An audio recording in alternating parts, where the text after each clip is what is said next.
Okay, welcome into the Handicappers. This is week number 2 in fantasy football, and obviously we've got a lot to get into, so let's go ahead and dive right in. These are your top pickups for week number 2. We'll go by position, and then we're going to do a couple of deep dives. Number 1, we'll start off with the running backs. I think it's pretty obvious to everyone, but in case you've been under a rock somewhere, Elijah Mitchell is definitely your number 1, as he is looking to take over the starting role for Raheem Mostert, who is injured. Now, the one caveat that I will say about this is, and we've seen this before in the past, a guy like Trey Sermon doesn't make the roster, the opening day roster, doesn't get put on the opening day roster, and he's a healthy scratch. And then because of the game plan, they decide to go with what they have. Mostert gets injured. They're forced to go with Mitchell. This week, monitor this before you put him in your starting lineup. There is a good chance that Trey Sermon's going to go in there and vulture some carries, and then you will have a mess in that San Francisco backfield. But as of right now, for what we know, Elijah Mitchell has to be your number 2, your number 1, excuse me. Your number 2, I'm going to go ahead and go with Mark Ingram, and I know a lot of people are saying that they would not, and they're concerned of his age. They're concerned, he got 26 carries, only 85 yards in the first game, and how often will gameplay work into that? But if you are hurting for running back, you're not going to drop one of your top running backs, but if you're hurting for running back and you had some injuries, you had some big-time injuries, Mark Ingram should at least get the lion's share of the load. In a game like the game against Cleveland, it might be a situation where David Johnson is more playable because of his ability to catch out of the backfield, and you got to figure Cleveland's going to put up some points on Houston. But right now, I've got to go with Ingram. And my number 3 guy is Tony Jones Jr. If you are a Kamara owner, or if you are just banking on the fact that Kamara might get banged up, you need help in a deep league, Tony Jones Jr. appears to be not only the number 2 guy in New Orleans, but he looks like he's going to have a heavy dose of catches out of the backfield. And in a full-point PPR league, you could really make headway with Tony Jones Jr. Number 4 on my list, I think I'm going to go ahead and go with Carlos Hyde in Jacksonville. Hyde he appears to be Urban Meyer's drug of choice for whatever reason. We all know how good James Robinson was last year with Jacksonville, but he's not his guy. He didn't draft him. Of course, Hyde played for Urban Meyer in college, and it seems like there is some favoritism there. It doesn't seem like when you put the two head to head and you look at their skill set at where they are in their career, it's a little strange, but Carlos Hyde is the number 1 guy in Jacksonville right now. And number 5, if you're looking for a running back to hang on to, especially if you're a Miles Sanders owner, primarily, you've got to go out and get Gainwell, because it looks like that he, not Boston Scott, is the handcuff to have. Now, look, if you're in a shallower league and you have, a deeper league, but a shallower bench, you don't have a lot of room for a lot of the guys that I just mentioned.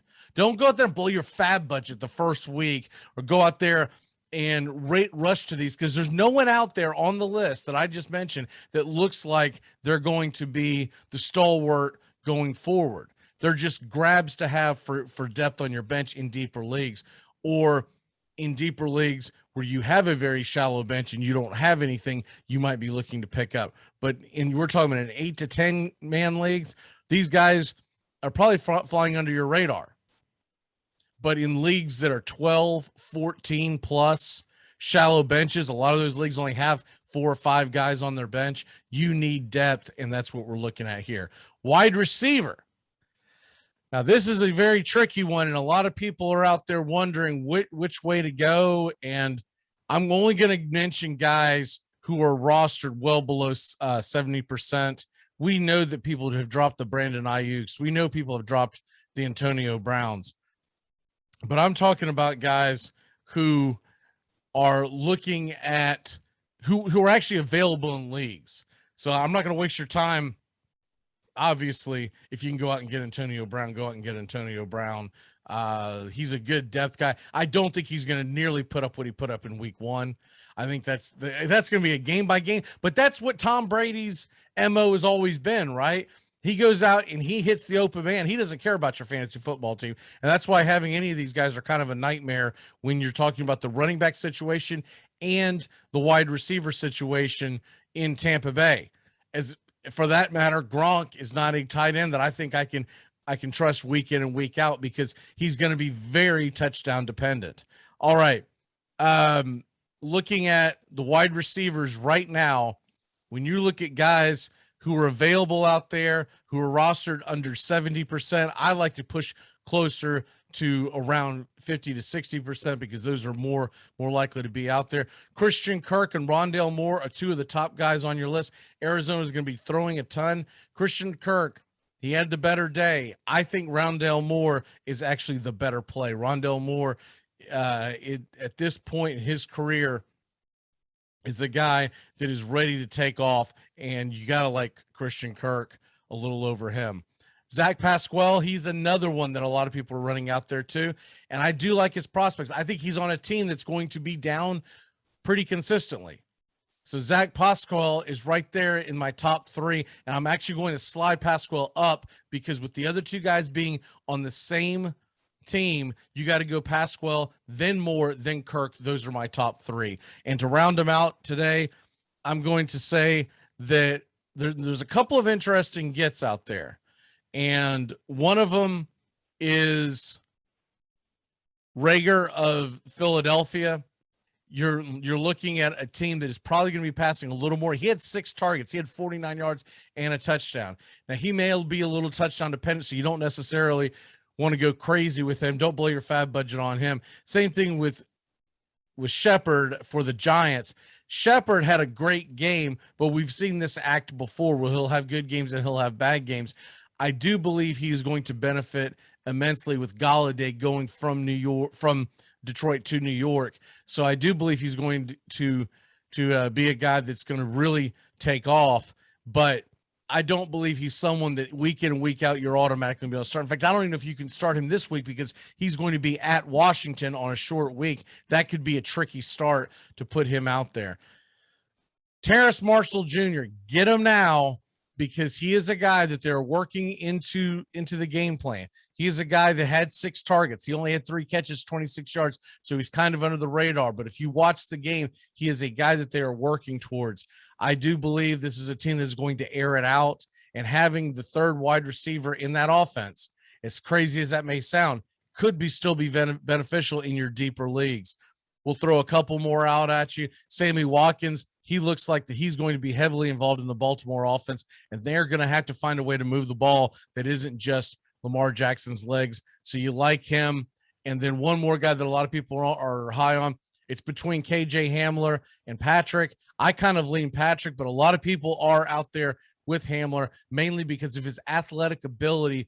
More people are on the Hamler train. So I get that. I like Patrick a little more because he has a longer track record. He is also a bigger target, but Hamler does have the ability, especially now with the ankle sprain that has sent their starter to the bench for several weeks.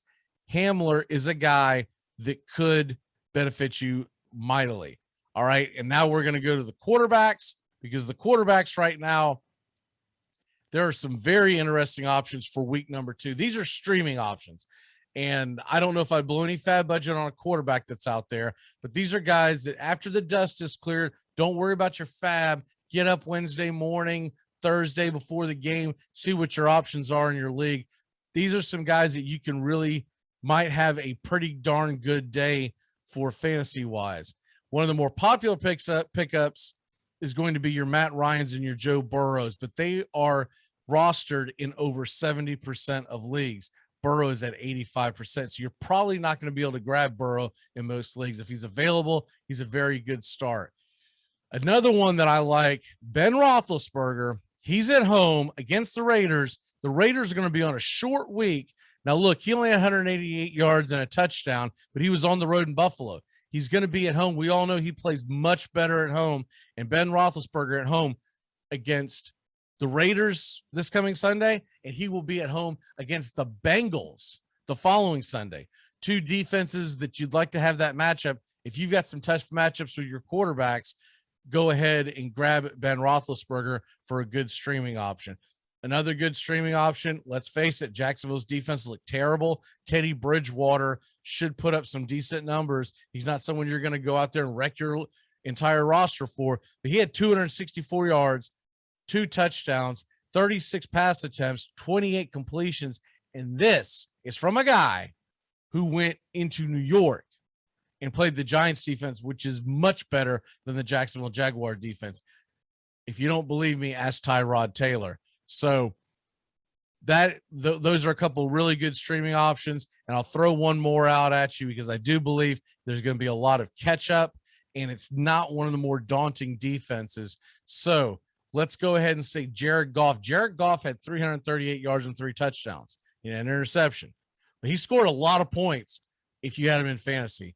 He's going to be on Monday night going up against the Green Bay Packers, and you know Aaron Rodgers is going to have it in his craw to put on national television that he is not done, and he's going to put up a light show. Well, what does that mean? That means Jared Goff is going to have to go out there and try to compete with him, and I really like Jared Goff as a streaming option this week.